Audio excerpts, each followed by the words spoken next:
దేవుని పెట్టారా ఇదైనా మరి మొట్టమొదటి మాట మరి ధ్యానం చేయడం దేవుడు నాకు ఇచ్చాడు ఈ అవకాశాన్ని. అందుకే 10 నిమిషాలు మరి ఆ మాటలు మనం ధ్యానం చేసుకుందాం. లోకాసు వార్త 23:34 వచ్చిన చదవండి. యేసు తండ్రి వీరేమి చేయించున్నారో మీరు ఎరుగురు కనుక వీరిని క్షమించమని చెప్పాను. హల్లెలూయా. యేసు ప్రభువు వారు కల్వరిలో ఎక్కేటప్పుడు ఆయన భూమి మీద బ్రతికించడానికి చాలా మంచి విషయాలు చెప్పారు. యేసయ్య ప్రతి ఒక్కరి జీవితాన్ని కూడా బాగు చేసిన మాటలు యేసు ప్రభువు వారు భూమి మీద బ్రతికించడంలో పలికారు. అన్ని పలికినవి ఒక ఎత్తు అయితే ఆయన కల్వరిలో పలికారు. ఎవరైనా సరే సండే స్కూల్ పిల్లలకైనా సరే యేసయ్య కల్వరిలో ఎన్ని మాటలు పలికారంటే చెప్తారు 7 మాటలని. హల్లెలూయా. అంటే ఎవరైనా మనుషులు చనిపోయేటప్పుడు చివరిలో కొన్ని మాటలు చెప్తారు. లేదా వారు బ్రతుకుండి కొరప్రాణంతో ఉండేటప్పుడు బలహీనంగా ఉండేటప్పుడు కొన్ని మాటలు చెప్తారు. ఆ మాటలు చెప్పినప్పుడు ఆ మాటలకి చాలా మంది బంధువులు అయితేనేమి, రక్త సంబంధులు అయితేనేమి, కుటుంబంలో ఉన్నటువంటి వారు అయితేనేమి ఆ మాటలకు విలువిస్తారు. హల్లెలూయా. మనందరూ తెలుసు ప్రసాద్ పాస్టర్ గారు వాళ్ళందరూ చెప్పినప్పుడు వాస్తవానికి ప్రసాద్ చాలా డబ్బులు ఖర్చు అయ్యేవి. మరి ఇంకా జ్ఞాపకాలు కూర్చొని పెట్టుకోవాలనుకోవడం లేదమ్మా. కానీ అమ్మ బ్రతుకున్నప్పుడు చెప్పింది నీకు ఎప్పుడు చచ్చిపోయినా జ్ఞాపకాలు కూడా పెట్టమని. హల్లెలూయా. అంటే పరిస్థితులు వారు చూడలేరు. ఎందుకంటే వారు పలికినటువంటి చివరి మాట లేదా చనిపోయిన తర్వాత వారికి ఉంటున్నటువంటి కోరిక, వారికి ఉంటున్నటువంటి ఆశని తీర్చాలని కుటుంబస్తులు ఎదురు చూస్తారు. అలాగే ప్రేమే దేవుడు కూడా చనిపోయేటప్పుడు ఆయన మన కొరకే భూమి మీదకి వచ్చారు, మన కొరకే చనిపోయారు. చివరగా కల్వరిలో మనము బాగుపడాలనే కల్వరిలో 7 మాటలు పలికారు. హల్లెలూయా. ఆ 7 మాటల్లో మొట్టమొదటి మాట ఏంటంటే తండ్రి వీరేమి చేయించున్నారో వీరు ఎరుగురు కనుక వీరిని క్షమించమని. యేసయ్య ఎప్పుడు ఆ మాటలు చెప్పారంటే ఆయన మరణావస్థలో ఉండేటప్పుడు. హల్లెలూయా. ఎప్పుడు చెప్పారంటే చనిపోవటం మరి కొన్ని గంటల్లో చనిపోతారు యేసు ప్రభువు. ఇంకా ఆయన 9 గంటలప్పుడు యేసు ప్రభువుని సిలువ వేశారు. చిత్రవద ముళ్ళ కిరీటం పెట్టి బల్లె పొట్టులు పొడిచి మేకులతో కాలికి చేతులకి సేవలు వేసి ఆ కల్వరిలో కొలుకతో పక్కన యేసయ్యని ఎక్కించారు. యెరూషలేము వీధిలో యేసు ప్రభువుని ఏం చేశారంటే అతను ఏ సిలువ మ్రాణి మీద వేలాడాలో అదే సిలువ మ్రాణి ఆ యెరూషలేములో వీధుల్లోని ఒక దొంగని పోలీస్ స్టేషన్ ఒక పేకాడినటువంటి ఒక పేకాడగాడో ఒక దొంగ ఒక త్రాగుబోతు నరహత్య చేసినటువంటి వాడు ఏదైనా తప్పిదం చేస్తే నరహత్య చేస్తే దొంగతనం చేస్తే పోలీసులు వేయించమని ఎలా తీసుకెళ్తుందండి? జీప్ ఎక్కించి తీసుకెళ్తుంది. హల్లెలూయా. ఆ పోలీసు వాడికి వచ్చినప్పుడు వెహికల్ ఎక్కించి తీసుకెళ్తాడు. కానీ యేసయ్యని ఎలా తీసుకెళ్ళాడంటే ఏ శిక్ష అయితే యేసయ్య భరించాలో, ఏ సిలువ మ్రాణి మీద అయితే యేసయ్య మరణించాలో ఆ సిలువ అతని చేతులతో లేదా అతని భుజం మీద మోసుకుంటూ యెరూషలేము వీధుల్లో యేసయ్యని నడిపించాడు. చివరికి ఒక గురి శిక్షకు అర్హుడైనటువంటి వాడు కడుతారు. చివరిని కోరిక ఏంటండి? యేసయ్యకి ఆ కోరికలేం అడగలేదు. అడిగారు కల్వరిలో నీకేం కావాలంటే నాకు దాహం వేస్తుంది అనేటప్పుడు వారు ఏమి ఇచ్చారంట? చేతినిచ్చారు. అంటే యేసయ్య కోరిక ఎప్పుడూ తీర్చలేదు. యేసయ్య మంచి మాటలు చెప్తే ప్రజలు చెడుగా ప్రవర్తించేటట్టుంటారు. కనుక ప్రియమైన దేవుని బిడ్డలారా అటువంటి పరిస్థితుల్లో యేసయ్య అంటున్నాడు మొండ్ల కిరీటం పెట్టారు. బాధ, విపరీతమైన బాధ.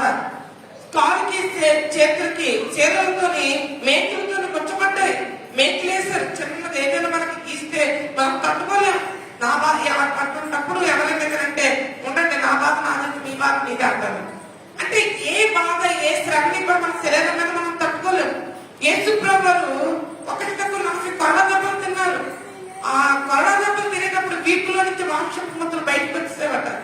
ఎంత బాధ అతని శరీరం మీద ఉంచుకొని అతని పొడిచిన వారితో చెబుతున్నారు. అతనికి మొండ్ల కిరీటం పెట్టినటువంటి వారిని క్షమించమని ప్రభు పడుతున్నారు. ప్రభు అనగా తండ్రి ఇదేం చేస్తారో వీరు తెలియటం లేదు. సృష్టికర్తనే వీరు హింసిస్తున్నారు. సృష్టికర్తనే వీరు బాధ పెడుతున్నారు. ఏ చేతులైతే మేకులు పుట్టాయో మాకు, ఏ చేతులైతే మొండ్ల కిరీటం పెట్టిందో, ఏ చేతులైతే పక్కన బల్లెం పోటుతో పొడవబడ్డాను నేను, ఏ చేతులైతే నన్ను పొడిచేయో అందరినీ క్షమించండి అనుకుని యేసు ప్రభువు ఏం చేస్తాడంటే తండ్రికి వేడుకుంటున్నాడు. హల్లెలూయా. అందుకే ఆయన ప్రేమ గొప్పదండి. అంతగా హింసపడుతూ అంతగా హింసించబడుతూ ప్రాణం పోయే సమయంలో ఏసే మనం ఏం చేసినట్ట ఆరాధనలో పాడుకున్నాం. ప్రాణం పోతున్న సమయంలో కూడా ఆయన మనల్ని ప్రేమించాడు. మనమేమో జ్ఞానవంతులని ఆయన మనల్ని ప్రేమిస్తే, ఆయన మనల్ని క్షమిస్తే, భూమిని తలకిందులు చేసినటువంటి సేవ, భూమిని తలకిందులు చేసినటువంటి పరిశుద్ధతో మనలో ఉంటుందని కాదు. ఆయన ఎందుకు మనల్ని ప్రేమించాడంటే మనం ఆయన హింసిస్తున్నప్పుడు మనకి ఏమీ తెలియదు.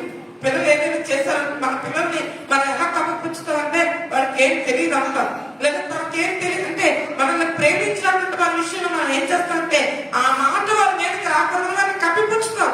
ఏమని వారికి ఏం తెలియదులే. హల్లెలూయా. కనుక అంటే ఆ తెలియదులేనటువంటి మాట దేనికంటే వారిని క్షమించాము అనటానికి గుర్తు. హల్లెలూయా.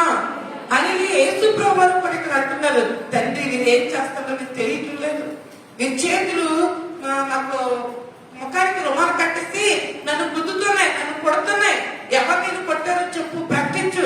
నువ్వే దేవుడు అయితే ప్రకటించకు, నన్ను హేళన చేస్తున్నారు. వీరేం చేస్తున్నారు, వీరు ఎరగటం లేదు.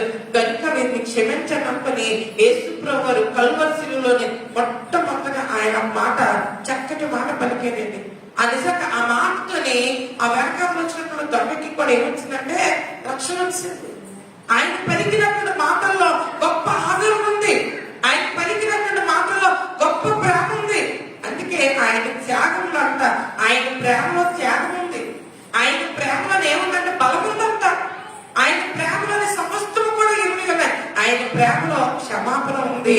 హల్లెలూయా. హల్లెలూయా. అందుకే రమేష్ అన్న గారు ఒక మాట అన్నారు, ఈ చేతిలో అంట ప్రేమను పట్టుకున్న కేసయ్య, ఈ చేతిలో అక్కడ ప్రేమ ఉందట. తండ్రి అడుగుతున్నాడట, నీకు ప్రేమ కావాలా, నీ ప్రేమ కావాలని తండ్రి అడుగుతుంటే నా ప్రాణాన్ని వదిలేస్తాను కానీ నా పిల్లల కొరకు నేను నా ప్రేమను విడిచిపెట్టినాను కానీ చివరికి ఆ ప్రేమ గెలవాలని, ఆ ప్రేమ ఈ సర్వలోకము కూడా పొందుకోవాలని తండ్రి వీరు ఏం చేస్తారో వీరు ఎరగరు కనుక వీరిని క్షమించమని ఒక గొప్ప ప్రేమ పూర్వకమైనటువంటి ఆ మాట చెప్పి అతని ప్రాణాన్ని విడిచిపెట్టాడు. హల్లెలూయా. అంటే అతని ప్రేమ ముందు అతని ప్రేమ ఏమైందంట, ఓడిపోయింది. అతని ప్రాణాన్ని విడిచిపెట్టాడు. నాకు నా ప్రాణం ముఖ్యం కాదు, నా నేను ప్రజల కొరకు, ఈ సర్వలోకం కొరకు నేను చిందించిన రక్తం, నా సర్వలోకం కొరకు నేను చేసిన త్యాగం గొప్పది. నా ప్రేమ వల్ల నేను చూపిస్తున్నాను కదా. ప్రేమని యేసు ఏం చేశారంటే గెలిపించాడు. హల్లెలూయా. ఆ ప్రేమతోనే ఆయన మాట చెబుతున్నాడు, తండ్రి వీరేం చేస్తారో వీరు ఎదుగురు కనుక వీరిని క్షమించమని. యేసు ప్రభువు భూమి మీదకి వచ్చిన తర్వాత 30 సంవత్సరాల క్రితం పరిచర్య ప్రారంభించి విస్తారమైన ప్రసంగం చేశారు ఒక కొండ మీద. మనందరికీ తెలుసు, దుఃఖపడవారు ధన్యులు, వారు దేవుడు అవన్నీ చెబుతూ చివరిగా ఏం చెప్పారంటే పరలోకపు ప్రార్థన ఎలాగ శిష్యులకి ప్రార్థన నేర్పించాడు. శిష్యులకి ఏం నేర్పించారటమ్మా? ప్రార్థన నేర్పించారు. ఆ ప్రార్థనలో కూడా యేసు ప్రభువు ఏమంటారంటే క్షమాపణ గురించే మాట్లాడతారు. చూడండి ఒకసారి మాట, మత్తయి సువార్త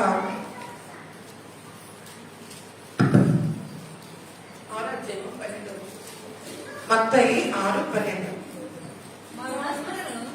మరణస్తులను మేము క్షమించిన ప్రకారం మరణములను క్షమించుము, మమ్మల్ని శోధనలకు తెగ దృష్టి నుండి తమను తప్పించుము, మనుష్య అపరాధములను మీరు క్షమించిన అంట మీ పరలోకపు తండ్రి మీ అపరాధములను క్షమించును.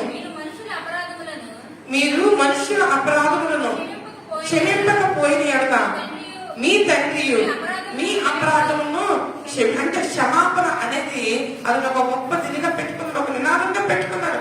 క్షమిస్తే ఆ క్షమాపణలో సమస్తం కూడా దొరుకుతుంది. మొట్టమొదటిగా శిష్యులు అనబడినటువంటి సేవకులు ఈ యొక్క ప్రపంచాన్ని, సర్వలోకాన్ని తలకిందులు చేసినటువంటి యేసు ప్రభువు చనిపోయిన తర్వాత శిష్యులే క్రైస్తవులుగా అనేకులు మార్చారు.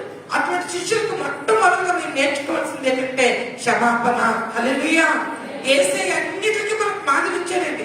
చాలా మంది చెబుతారు కానీ వారు చెయ్యరు. యేసు ప్రభువు చెప్పారు, ఏం చెప్పారంటే మీరు క్షమించండి అని చెప్పారు. కల్వరి శిలువలో ఆయన క్షమించాడు. హల్లెలూయా. హల్లెలూయా. యేసు ప్రభువు బ్రతికిన దినాల్లో శిష్యులకు చెప్తున్నారు, మీరు ఉన్నస్తున్న మీరు క్షమించండి. అపరాధములు చేసి మీరు అపరాధముగా ఉంటున్నటువంటి వారిని లేదా అపరాధములు చేస్తున్నటువంటి వారిని మీరు క్షమించండి, మీరు కూడా క్షమించబడతారని యేసు ప్రభువు చెప్పారు. కల్వరి శిలువలో అతని ఎందుకంటే యేసుప్రభు వారి భూమి మీద బ్రతికినటువంటి దినాలు సంపూర్ణమైనప్పుడు ఆ క్షమాపణ కల్వరిశిలువని ఆయన రుజువు చేశారు. హల్లెలూయా. అంటే ఆయన చెప్పి ఏది కూడా చేయక మానలేదు. యేసుప్రభు చెప్పారు, చేశారు. ఎందుకు ప్రభు ఇంతకీ శిష్యులకు క్షమాపణ గురించి చెప్పారంటే ఇదే మత్తయి సువార్త చూడండి, 6వ అధ్యాయము 5వ అధ్యాయము 44వ వచనం. ఇదే మత్తయి సువార్త 5వ అధ్యాయం. నేను మీకు చెప్పింది ఏమనగా, పరలోకమందున్న మీ తండ్రికి కుమారులై ఉండినట్లు మీ శత్రువులను ప్రేమించుడి, మిమ్మల్ని హింసించు వారి కొరకు ప్రార్థన చేయండి. ఆయన చెడ్డవారి మీదను మంచి వారి మీదను తన సూర్యుని ఉదయింపజేసి నీతిమంతుల మీద అనీతిమంతుల మీదను వర్షము కురిపించున్నాడు. తర్వాత మీరు మిమ్మల్ని ప్రేమించే వారినే ప్రేమించిన మీకేమి ఫలం కలుగును? ఆయన సుక్కరులను. హల్లెలూయా. ఇక్కడ యేసుప్రభు చెప్తున్నారు, మీరు మిమ్మల్ని ప్రేమిస్తున్నటువంటి వారిని ప్రేమిస్తే, మిమ్మల్ని క్షమిస్తున్నటువంటి వారిని మీరు క్షమిస్తే మీకేం లాభం?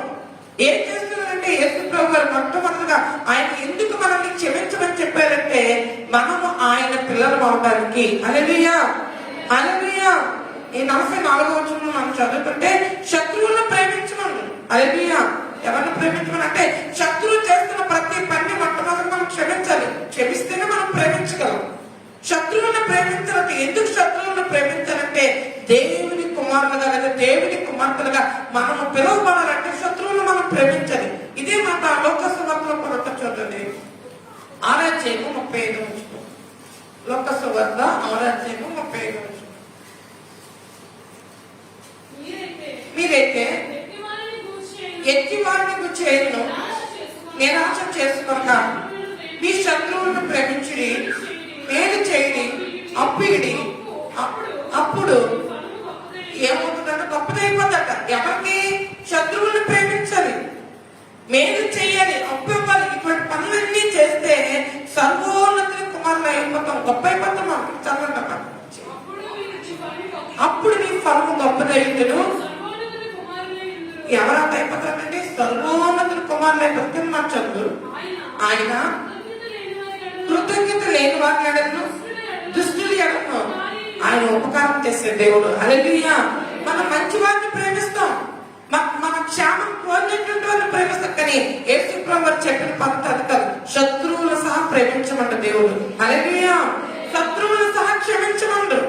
ఎందుకు మనం క్షమించాలంటే మనలో దేవుడు ప్రేమ అయి ఉన్నాడు కనుక మనము కూడా ఆ ప్రేమను చూపించాలి. యేసు క్షమించలేదా? యేసుప్రభు కల్వరిశిలువకి ఎక్కడానికి చివరి వరకు అతను వెనక శత్రువు ఉన్నాడు. శిష్యుడే. ఎవరతను? ఇస్కరియోతు యోధ. శిష్యుడు అనబడినటువంటి వ్యక్తే. యేసుప్రభుతో ఉంటూ యేసుప్రభు పుట్టువాడికి అద్భుతాలు చేస్తే అక్కడ నుండి వాడి యోధ. యేసుప్రభు దెయ్యములు వెళ్ళమంటే అక్కడ నుండి వాడి యోధ. యేసుప్రభు వెంట ఉండేవాడు. మన వెంట ఉంటాడు, శత్రువు ఎక్కడ ఉండడు. అలాగని యోధ శత్రువుగా తనకు తాను ఎక్కడ బయలుపరచుకోలేదు. చివరి వరకు కూడా మన శత్రువు మన వెంట ఉంటాడు, కానీ మన క్షేమం కోరినట్టే ఉంటాడు. యేసుప్రభు తెలుసు, ఆయన హృదయ అంతరంగాన్ని ఎరిగిన దేవుడు. అయి యేసుప్రభు వెంట శత్రువు ఉండేటప్పుడు యోధ ఏం చేస్తారు తెలుసు? యేసుప్రభుని ఎవరైతే ఆ మొండల కిరీటం పెట్టారో ఆ రోమా ప్రభుత్వానికి ఈ ఇస్కరియోతు యోధ యేసుప్రభుని అమ్మేశాడు. 33 విజ్ఞానానికి యేసుప్రభుని అమ్మేశాడు. ఎందుకంటే యేసయ్యని మీరు హింసించుకోండి, యేసయ్యని మీరు ఏం చేస్తారో చేసుకోండి. నేను యేసయ్యని నమ్మిన వ్యక్తే యేసయ్యని అమ్ముకున్నాడు. హల్లెలూయా. హల్లెలూయా.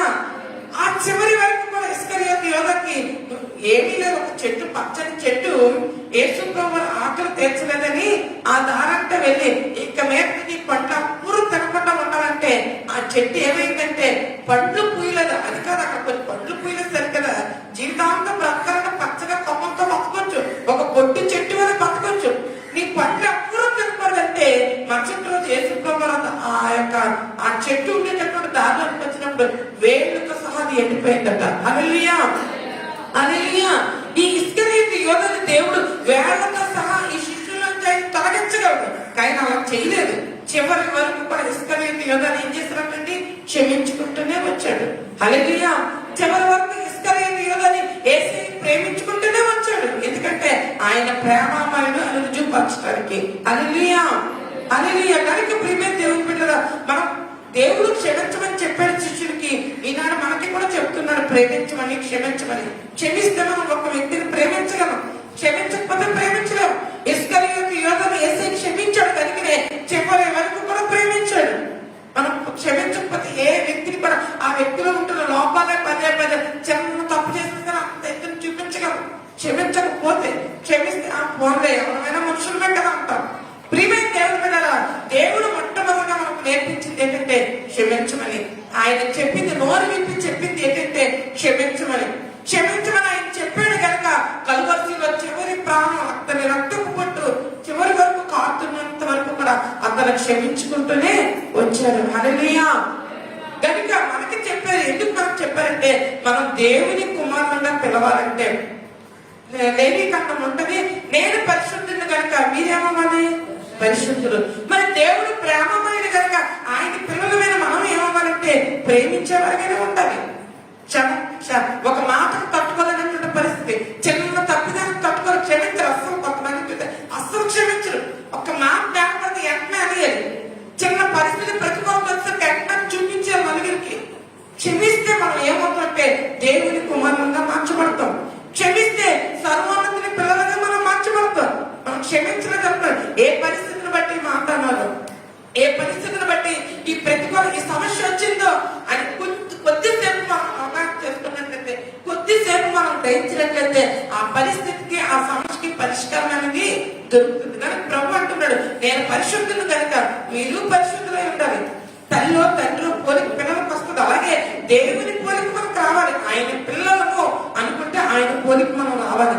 ఆయన పిల్లలు కాదు అనుకుంటే ఆయన పోలిక మనకు అవసరం లేదు. సాతానుడు ఎప్పుడు క్రోధంతోనే ఉంటాడు. సాతానుడి దుష్టుడు ఎప్పుడు కూడా కోపంతోనే ఉంటాడు. కానీ దేవుడు ప్రేమించే దేవుడు. హల్లెలూయా.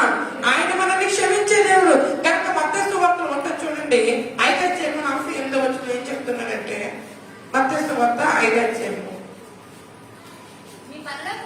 మీ పరలోకపు తండ్రి పరిపూర్ణుడు కనుక మీరు ఎలా ఉండాలంట, ఆయన పరిపూర్ణుడు.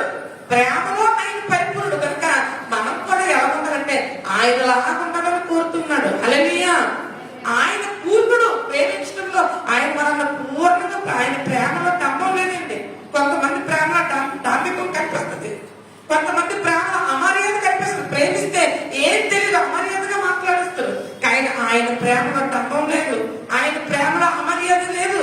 కొరింథీయులకు రాసిన పత్రిక 13వ అధ్యాయం ఉంటుంది, ఆయన ప్రేమ శాశ్వతమైనటువంటి ప్రేమ, ఆయన ప్రేమ సహించే ప్రేమ, ఆయన ప్రేమ దీర్ఘకాలం ఉండే ప్రేమ, ఆయన ప్రేమ. అటువంటి గొప్ప ప్రేమ ప్రభు మనకు చూపించాడు.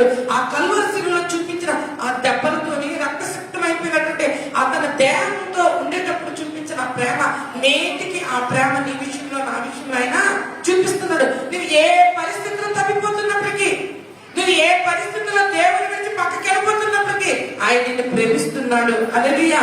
ఒకసారి చూడండి, యెషయా గ్రంథం 55:7 వచనం. యెషయా 55:7.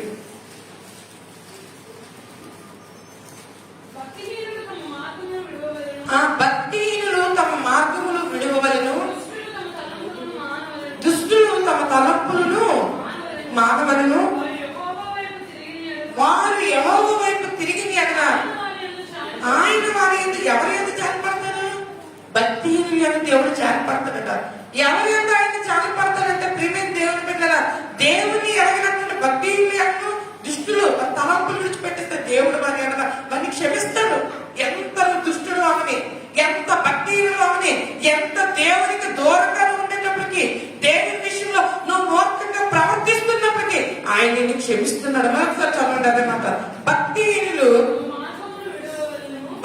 ఏం చేయాలంటే ఆ భక్తిహీనతనే మార్గం.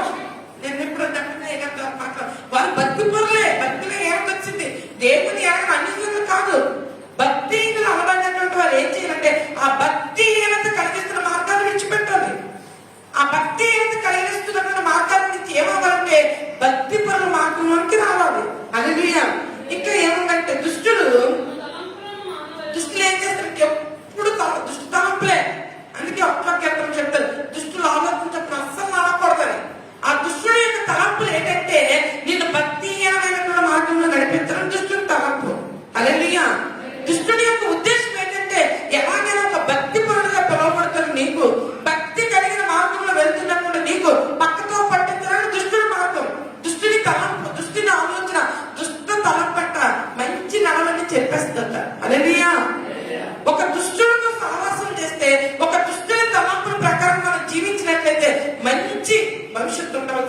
నీకు, మంచి మార్గంలో నడిపిస్తున్నాడు యేసే నీకు.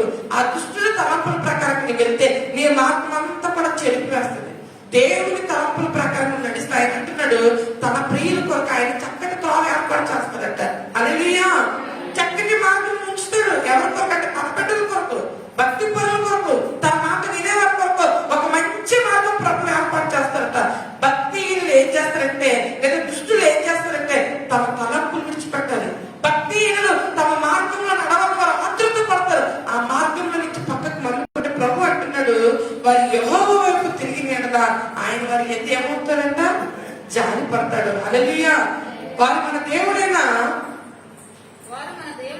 వారు మన దేవుడి వైపు తిరిగి ఎడలా ఎలా క్షమిస్తారండి, బహుగా క్షమిస్తారు. అందుకే దుష్టుని ఎడలను, కృతజ్ఞత లేని వారి ఎడలను, కృతజ్ఞత లేని వారు కూడా భక్తిహీనులే. చేసినటువంటి దేవుడు చేసిన మేలుకి, దేవుడు చేసిన కార్యం కృతజ్ఞత వరకూడదు. వారు భక్తిహీనులు, శాంతంగా ఉండవలసినటువంటి వారే. ఒకవేళ మనకి దేవుడు మన జీవితంలో చేసిన మేలుకి మనకి కృతజ్ఞత లేకుండా మనం బ్రతికితే మనం భక్తిహీనులమే. ప్రభు అంటున్నాడు దుష్టుని ఎలాగ క్షమిస్తాడో భక్తిహీనుడు అటువంటి వాడే. దేవుడికి ఇద్దరికి కూడా ఉపకారం ఏమన్నట. హల్లెలూయా. వారి ఎడలంటే దేవుడు బహుగా వారిని క్షమిస్తాడు, వారి ఎడల జాలి పడతాడు. మనం ఏం చేయాలంటే ఆ తలంపులు, దుష్టుల తలంపుల నుంచి పక్కకు వెళ్ళాలి. భక్తిహీనులు చెరిపివేయాలని చూస్తున్నారంటే ఆ మార్గం నుంచి మనం పక్కకి తప్పుకొని మన దేవుని వైపు మనం తిరిగితే ఆయన బహుగా యందు జాలి పడినటువంటి దేవుడు. హల్లెలూయా. ప్రియమైన దేవుని పిల్లల దేవుడు ఆయన చివరికి ఏం చేశాడంటే మనల్ని ప్రేమించాడు. ఆయన ప్రేమలో గొప్ప క్షమాపణ మనల్ని క్షమిస్తున్నాడు. దేవునికి వ్యతిరేకంగా మనం ఉన్నప్పటికీ, కృతజ్ఞత లేనటువంటి స్థితిలో మనం ఉన్నప్పటికీ ఆయన మనల్ని క్షమిస్తున్నాడు. బైబిల్ గ్రంథంలో ఎవరైనా ఉన్నారంటే చాలా మంది బైబిల్ గ్రంథంలో ఉన్నారు. ఎందుకే చెప్తున్నాడు, ఆయన పరిపూర్ణుడు కనుక, ఆయన పరిపూర్ణుడు కనుక మనల్ని కూడా పరిపూర్ణ స్థితిలో నడిపించాలని దేవుని ఉద్దేశం. మనల్ని కూడా ఆయన సంపూర్ణంగా చేయాలని ఆయన ఉద్దేశం. ఆయన పరిశుద్ధుడు కనుక మనం కూడా పరిశుద్ధంగా ఉండాలని ఈ బోధ, ఈ వాక్యం సావాసంలో దేవుని మాటలు ఎందుకు వినబడుతుంది అంటే ఆయనలాగా మనం మారాలని. హల్లెలూయా. హల్లెలూయా. బైబిల్ గ్రంథంలో చాలా మంది క్షమించారండి. తట్టుకోలేనటువంటి పరిస్థితులు, తట్టుకోలేనటువంటి మాటలు వారి మీదకి వస్తున్నప్పుడు ప్రభువా క్షమించమని చేతులెత్తారు. స్టెఫెను క్షమించాడు. ఎవరిని? రాళ్ళతో కొడుతున్నటువంటి వారిని క్షమించాడు. ఒక మాట అంటే మనకు పర్ల రాళ్ళతో రాయమంటే మాటలు, కత్తిపోవటం మాటలు అంటారు. నిజంగా ఒక్కొక్కరు ఒక్కొక్క మాట్లాడితే కత్తిపోయి అది గుండెల్లో నాటిపోతాయి మాటలు. మన బ్రతుకు జనాలు మర్చిపోలేదు.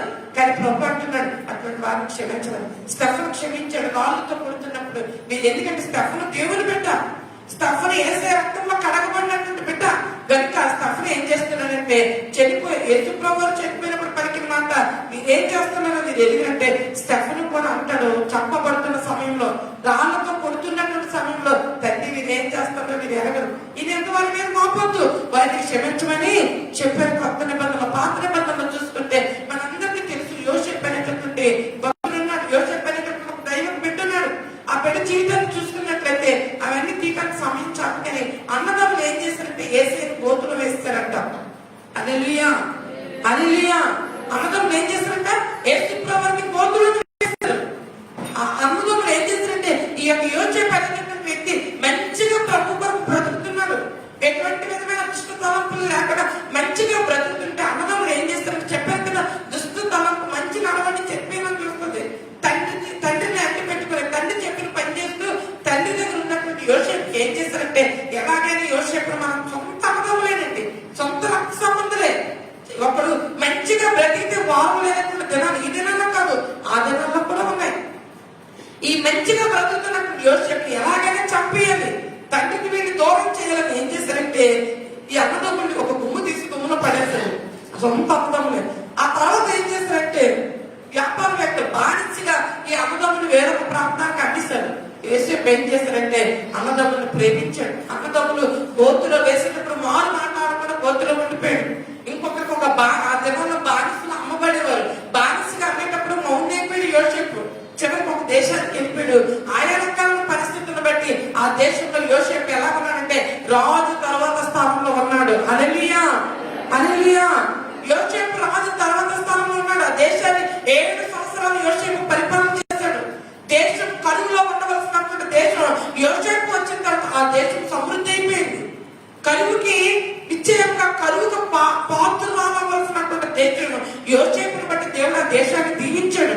యోసేపుని బట్టి దేవుడు ఆ ఫరో కుటుంబాన్ని దీవించాడు. ఒక భక్తుని బట్టి, ఒక భక్తి పరిణామాన్ని బట్టి దేవుడు ఆ కుటుంబాన్ని తప్పక దీవిస్తాడు. మనం ఏం చేయాలంటే దేవుని కొరకు మనం బ్రతకాలి. ఒకవేళ ఐగుప్తు దేశంలో యోసేపు లేకపోతే ఐగుప్తు దేశం దీవింపబడుతుంది. ఆ కళ రాజుకు రాదు. రాజుకి ఇప్పుడు యోధా దేశంలోని లేదంటే ఆశ్వదేశ దినంలో ఎస్తేరు దినం అంత భయంకరమైన శ్రమ యూదులకు వస్తుంది కనుకనే యోధా దేశ ప్రజలందరినీ కూడా నాశనం చేయాలని రాజు ఒక ఆలోచన పడతాడు కనుకనే ముందుగానే దేవుడు ఏం చేశాడంటే ఎస్తేరుని రాణి స్థానంలో ఉంచాడు. ఒక సమస్య మన జీవితంలో ముందు వస్తుందంటే ఆ సమస్యకి పరిష్కారం దేవుడు ముందు మనకు చూపిస్తాడు. ఈ యొక్క ఐగుప్తు దేశం మీదకి సమస్య ఈ కరువు 7 సంవత్సరాలు కరువు వస్తుందని దేవుడు ముందుగానే యోసేపును అక్కడ తీసుకుని వెళ్ళిన ఒక బానిసగా తీసుకువెళ్ళినటువంటి యోసేపు జీవితంలోని అంతా జరిగిన తర్వాత యోసేపు 7 సంవత్సరాలు ఆ దేశాన్ని పరిపాలన చేశాడు. కరువు నుంచి దేవుడు అతనికి ఇచ్చిన జ్ఞానాన్ని బట్టి యోసేపు ఏం చేశాడంటే అనేకులకి చుట్టుపక్కల ఉంటున్నటువంటి దేశానికి కూడా ఆహారం సమృద్ధిగా పెట్టాడు. ఈ పెట్టినటువంటి యోసేపు దగ్గరికి ఏ అన్నదైతే వచ్చి గోత్రంతో వస్తారు, అన్నులు మళ్ళీ మరలా ధాన్యం కావాలని వస్తారు యోసేపు దగ్గరికి. యోసేపు గుర్తుపడతారు అన్నదమ్ముని. అయ్యో ఒకప్పుడు మీరు నాకు కీడు చేశారు, ఒకప్పుడు నాకు మీరు గోత్రంతో వస్తారు, ఒకప్పుడు నాకు ఒక అన్నదమ్ముని ఒక పనివాళ్ళగా అనిపిస్తారు. ఇవేవి యోసేపుకు గుర్తు రాలేదండి. యోసేపుకు గుర్తొచ్చిందమ్మా ఏమంటే వారిని క్షమించమని. హల్లెలూయా. యోసేపుకు గుర్తొచ్చిందంటే ఏంటంటే వారిని ప్రేమించాలని జ్ఞాపకం వచ్చింది. అయ్యో నా అన్నదమ్ముల ఆహారం లేక ఇక్కడికి వచ్చాను, అన్నదమ్ములకి సమృద్ధి ఆహారం నేను పెట్టాలనే యోసేపు గుర్తొచ్చింది. ఎప్పుడో జరిగిపోతే మన కుటుంబంలో గొడవలు, ఎప్పుడో వస్తే మనస్పృతులు మన కుటుంబాలు అవే పదే ఎత్తుకుని ఏం చేస్తుంటే ఆ మాటలు ఎత్తుకుని ఇంకా మనస్పృతులు పెద్దమైపోతాయి. యోసేపు మనకు దేవుని పెద్దమైతే ఆడుతున్న మాట పదే ఆడకూడదు. ఒకసారి 2 సార్లు అంతే మాటికి యోసేపు పెట్టలేదండి. కీడు చేయి ఉద్దేశించారు. మాట చూసుకుని ముగించుకున్నాం. చూడండి ఆదికాండం 50 అధ్యాయము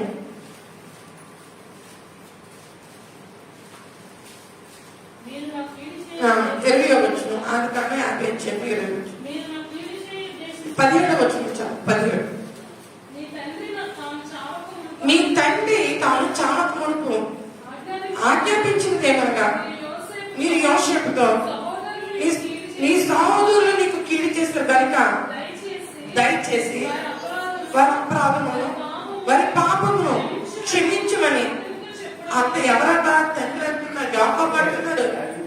ఏమంటున్నాడంటే ప్రియమైన దేవుని బిడ్డలారా, ఆదికాండం 50 అధ్యాయము 17వ వచనం. వీరు ఏం చేశారంటే నీకు కీడు చేశారు, అపరాధం చేస్తారు. వారిని ఏం చేయాలి యోసేపు? క్షమించమని. తండ్రి అంటే తల్లిదండ్రులు అయినటువంటి వారి పిల్లలకి ఏం నేర్పించారంటే వారిని క్షమించు. పిల్లల హృదయంలో పగన వారిని పుట్టించకూడదు. ఒకప్పుడు నీకు అలా మాట అన్నారు, అటువంటి గుర్తు చేయకూడదు. వాళ్ళ మాట అన్నారు సరే వారిని క్షమించినైనా అనాలి. హల్లెలూయా. తల్లిదండ్రులు ఇక్కడ తండ్రి యోసేపు ఏం చేస్తున్నారంటే యోసేపు ఒక మంచి వర్తమానం ఇస్తున్నాడు. నీ సహోదరులు నీకు కీడు చేస్తారు, నీ సహోదరులు నీకు అపరాధం చేస్తారు, వారిని నువ్వేం చేయాలంట? క్షమించాలి. హల్లెలూయా. ఒక చక్కటి బాధ తండ్రి పిల్లలకు చేస్తున్నారండి. మనం కూడా తండ్రి పిల్లలకి ఒక మంచి బాధ చేయాలి. ఎప్పటికైనా వాళ్ళ మీద పగ తీర్చుకో, ఎప్పటికైనా మాకు ఇది కాదు పనికి మన ఈ మాటలు మనసులో ఉంచుకుంటే మనకు బతుకుండదు. దేవుని వాక్యం మనకు మనసులో ఉంచుకుంటే ఆయన మరి అంత ఆయన మాటలు ఉదయంలో భద్రం చేసుకుందట లోక రక్షకుడు చూపించగలిగింది ప్రపంచానికి. హల్లెలూయా. హల్లెలూయా. మరి దేవుని మాటలు ఉదయంలో భద్రం చేసుకుంటే లోక రక్షకుడి లోకానికి చూపించింది. మనం ఒకవేళ ఈ పగలు, ఈ ప్రతీకారం, ఈ అసూయ, ఈ కోపం, ఈ మాటలు మన హృదయంలో భద్రం చేసుకుంటే మత్సరం ఎముకలకు ఉల్లు. హల్లెలూయా. ఇటువంటి మాటలు మన మనసులో ఉంచుకోకూడదు. నువ్వు ఎప్పటికైనా గుర్తుంచుకే మాట, నువ్వు చచ్చిపోయిన వాళ్ళు ఇటువంటివి ఉండకూడదు. దేవుని బిడ్డలకు ఆయన పూర్ణుడు కనుక లేదా ఆయన పరిపూర్ణుడు కనుక మనం కూడా ఎలా ఉండాలంట?